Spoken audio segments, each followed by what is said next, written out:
Kaya, good morning. Gusto ko lang sabihin sa'yo na magaling kang doktor at huwag mo sirain ang sarili mo sa mga bagay na ganito. Ano po ibig niyong sabihin, Dok? I'll be frank with you.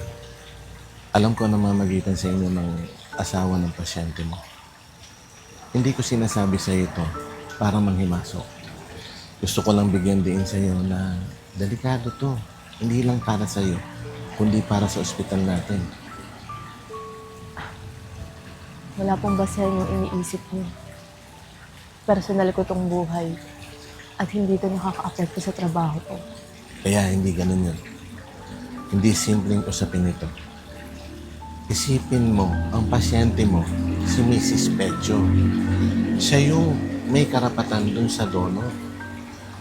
Kung may usaping lalabas, paano kung may magtanong? Itanong kung naging patas ba proseso. Huwag ka magagalit sa akin, Aya. Gusto ko lang kasing sabihin sa'yo na importante ka sa amin at bilang mahusay na doktor, ayaw naming masira ang reputasyon mo. Gayon din, ayaw din nating madama yung ospital. Alam kong mali. Alam kong delikado. Pero hindi ko naman pinlanong mahulog yung loob ko sa kanya. Ay, naiintindihan ka namin, Aya. Pero huwag mong kalimutan na may responsibilidad ka sa pasyente mo at higit sa lahat, mayroong responsibilidad ka rin sa propesyong sinumpaan natin. Napakahalaga na ngayong may donor na, dapat mas gawin mo yung tama. Iha, hindi mo pwedeng pagsabayin yung personal mong damdamin at tawag ng tungkulin natin. Isa pa, paano pag nalaman ni Mrs. Pecho yan? Malaking gulo yan. At nasisiguro ko, damay ka. Okay, Iha. Last advice. Tandaan mo lang, magaling kang doktor.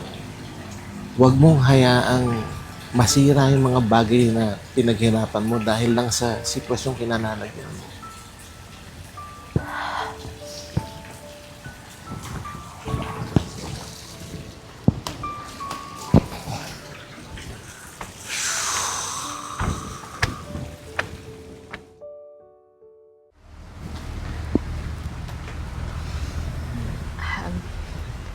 Congratulations po, ma'am.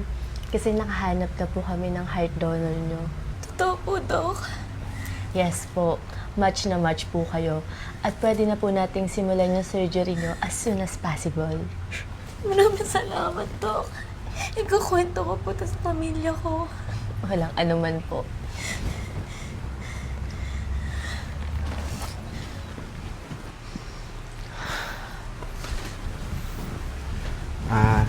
Good day, Doc. Ano, Russell? May iba pa ba tayong appointment? So far so good. Wala naman pong mag-walk-in today. Sige. Mag-close ka muna. Wala ako sa focus eh. Bukas na lang. Pupunta muna akong Baluarte. Okay. Sige po, Doc.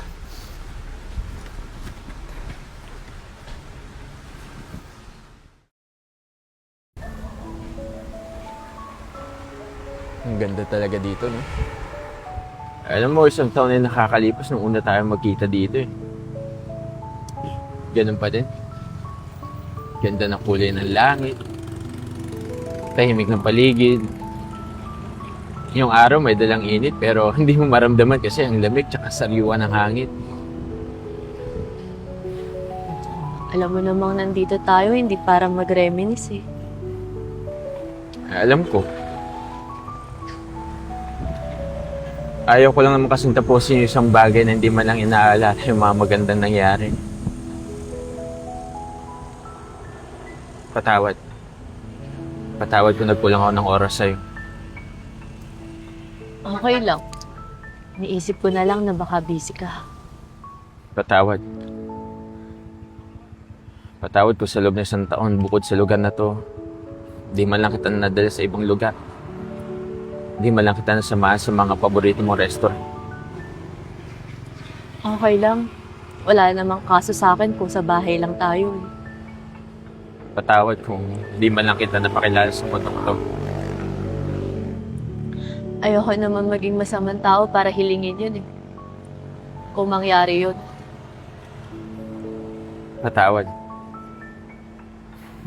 Patawad kung sa mga panahon na kinakailangan mo ko, di man lang kita napuntahan. Alam kong hindi naman ako yung priority mo. Patawad kasi Akala ko ba nandito tayo para alalahanin yung magagandang bagay. Hindi ka naman nagkulang sa oras eh. Kasi sa bawat oras na kasama mo ko, naramdaman ko namang ako lang. Sa loob ng 1 taon, wala akong ibang lugar na pinili, kundi sa tabi mo lang. Hindi mo man ako napakilala sa buong mundo, pero pinakita mo naman sa akin yung totoong ikaw. Wala ka man sa mga oras at panahon na kailangan kita. Pero dumarating ka naman sa mga oras na hindi kita inaasahang darating. Huwag kang humingi ng tawad kasi marami akong pwedeng ipagpasalamat sa'yo. Salamat. alam mo, may nabasa ako eh. Hindi ka daw pwedeng maging malungkot kapag lumulubog na yung araw.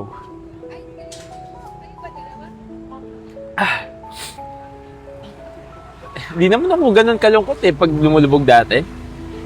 Kaso, ang hirap naman na kapag nakikita ko sisikat yung araw pero hindi naman kita nakikita at makakasama.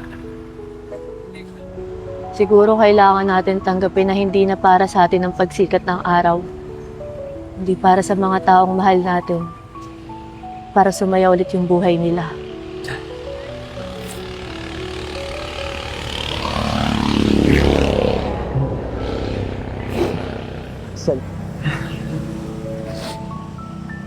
Salamat. Paalam.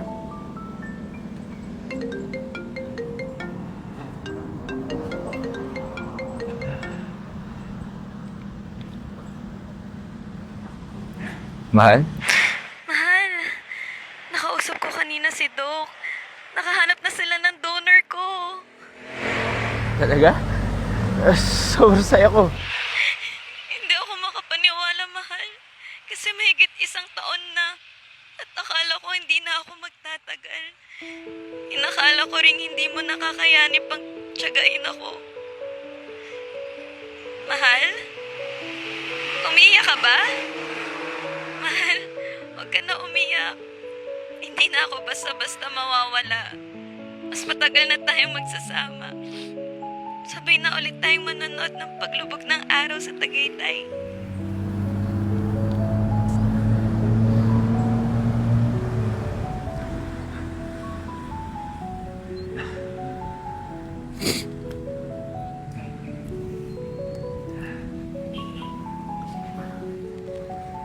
Hindi. Ama na to.